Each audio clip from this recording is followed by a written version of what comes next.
Hello friends, welcome back to another video. Friends, आज मैं इस वीडियो में सिखाऊंगा इंपॉर्टेंस आईएएस कोड्स। अगर आप डिप्लोमा में है या बीटेक में है या फिर आप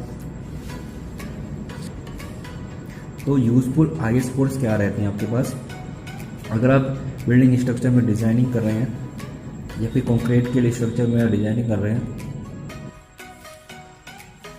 तो सबसे पहले देख लें मोस्ट इंपॉर्टेंट जो आईएएस कोड्स होते हैं उनमें क्या क्या बेसिक टर्म्स हैं और क्या क्या आपको स्पेसिफिकेशंस गिवन होती है उसमें, जो आपको साइड पर्पस के लिए हेल्पफुल रहती है। ठीक है, तो सबसे बेस्ट पॉइंट क्या है, आईएस 456-2000।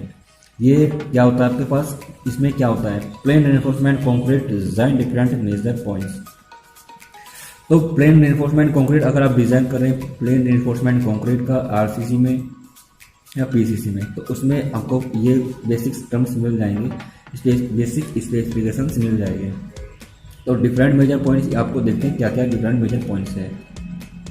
तो इस आईएस कोड में आपको क्या मिलता है, सीमेंट 33, 43 एंड 53 ग्रेड्स के बेस पे आपको इसमें कुछ बेसिक नॉलेज मिल जाती है कि कंक्रीट में आपको, या अगर आप ये ग्रेड यूज़ कर रहे हैं तो आपकी स्ट्रेंथ क्या आती है या फिर ग्रेड क्या ले रहे हैं, आपको ग्रेड क्या लेना चाहिए, वाटर सीमेंट रेशियो क्या लेना चाहिए। तो mineral admixture, aggregates, enforcement, water and admixtures के बारे में आपको इसमें बेसिक्स मिल जाती हैं। एग्रीगेट्स, जो साइज ऑफ एग्रीगेट्स होता है, फाइन एग्रीगेट, कोर्स एग्रीगेट, ठीक है, तो उनके साइज ऑफ एग्रीगेट्स होते हैं, और साइज ऑफ मैन एग्रीगेट्स में, और टाइप्स ऑफ एग्रीगेट्स जो सिविल इंजीनियरिंग फील्ड्स के लिए, जैसे कंक्रीट बना रहे हैं तो M10, M20 जो कंक्रीट ग्रेड है उनके लिए क्या हेल्पफुल रहता है। तो रेनफोर्समेंट आपको सारे प्रोवाइड कर रहे हैं, तो आपका जैसे मेन बार है, डिस्ट्रीब्यूशन बार है, डेवलपमेंट लेंथ है, क्रैंक बार है, तो आपको क्या क्या आपको प्रोवाइड करता है। तो वाटर आपको क्या, वाटर सीमेंट रेशियो क्या मिक्सिंग करता है, तो एंड मिक्सचर,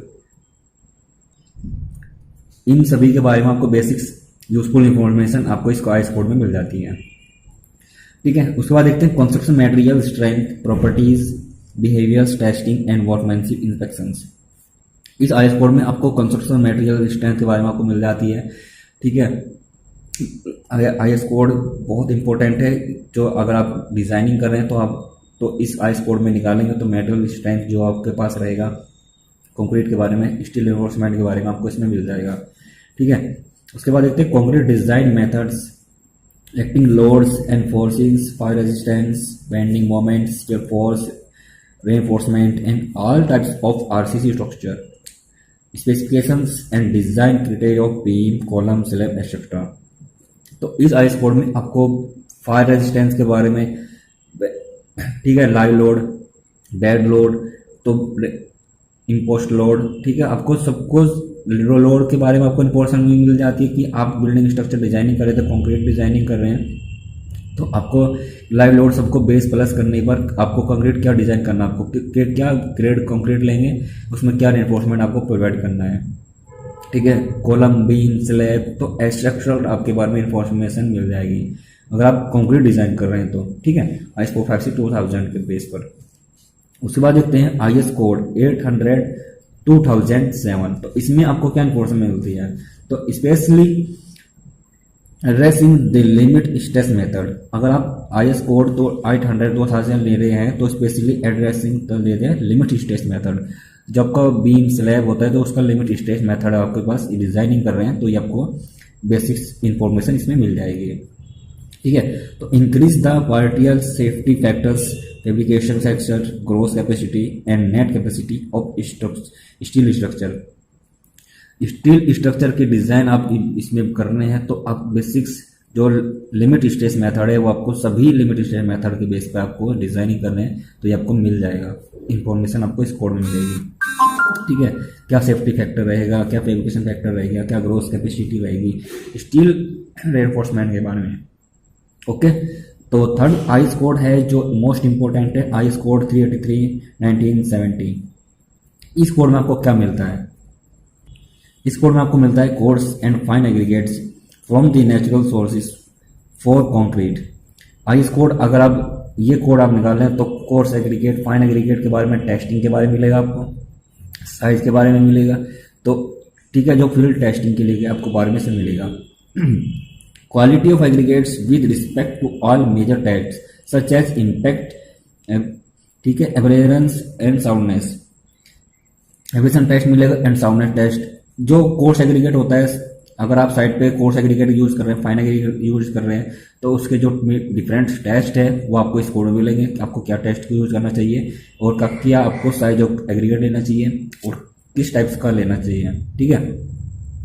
उसके बाद पॉइंट्स क्या है, size and grading of aggregates, sampling and testing. तो आपको पास साइज ऑफ एग्रीगेट मिलेगा, वो आपका सीव टेस्ट होगा, ठीक है। ग्रेडिंग ऑफ एग्रीगेट्स रहेगा, आपके पास ग्रेडिंग रहती है एग्रीगेट्स की, ठीक है। जो बेसिक सैंपल्स होते हैं उसमें वो टेस्ट होते हैं। तो वो जो इस बेसिक इन्फॉर्मेशन है, fine and coarse aggregate information है, वो सभी इन्फॉर्मेशन टेस्टिंग, साइज, सीव एनालिसिस, सभी इन्फॉर्मेशन आपको इस कोड में मिल जाएगी आपको पास 383 में 1970, ओके। उसके बाद देखते हैं IS कोड 1786 2000। इस कोड में आपको क्या इन्फॉर्मेशन मिलती है, हाई स्ट्रेंथ HSD जो बार होता है, high strength deformed steel bar. तो फुल फॉर्म जैसे कि HSD, ठीक है। HSD होगा आपके पास HSYD, high strength yield reinforcement steel bar, ठीक है। And wire for concrete reinforcement. अगर आप ये बार आप HSYD रेनफोर्समेंट कॉन्क्रीट में आप प्रोवाइड कर रहे हैं तो ये इन्फॉर्मेशन सभी को आप मिल जाएगी। तो wires and concrete reinforcement, this code contains the guidelines for the manufactures, the procedure, the quality and long lasting steel bars and wire using the provides of hot rolling। तो HSD बार आप use कर रहे हैं concrete के अंदर, तो उस base पर आपको तो जो सभी इंफॉर्मेशन है, quality and long lasting steel bars wire आप जो प्रोवाइड कर रहे हैं, तो अगर आप स्टील स्ट्रक्चर का प्रोवाइड कर रहे हैं, only steel structure, HSYD steel bar provide करें, तो उसकी इन्फॉर्मेशन आपको इसमें मिल जाती है। उसका यील्ड स्ट्रेंथ पॉइंट क्या रहेगा, स्ट्रेस पॉइंट क्या रहता है, तो उसकी ग्रेडिंग क्या रहती है, डिफरेंट डायमीटर बार होती क्या रहता है, तो सभी जो क्वालिटीज है इसमें आपको मिल जाती है, इन्फॉर्मेशन आपको इस कोड में मिल जाएगी। उसके बाद देखते हैं fifth important codes, IS 875 part 1, part 2, part 3, part 4, 5 part. और इस कोड के 875, इस कोड का ये BTech में आप यूज करें तो मोस्ट इंपॉर्टेंट कोड है ये, ठीक है। तो इसके 5 पार्ट्स हैं। तो कोड क्या कहता है आपके पास, IS 1875 1987 तो has total 5 parts which are mainly addressing, ये 5 पार्ट्स है जो मेनली एड्रेसिंग करते हैं the imposed dead load, wind load, snow load and special loads except the earthquake for building and structure.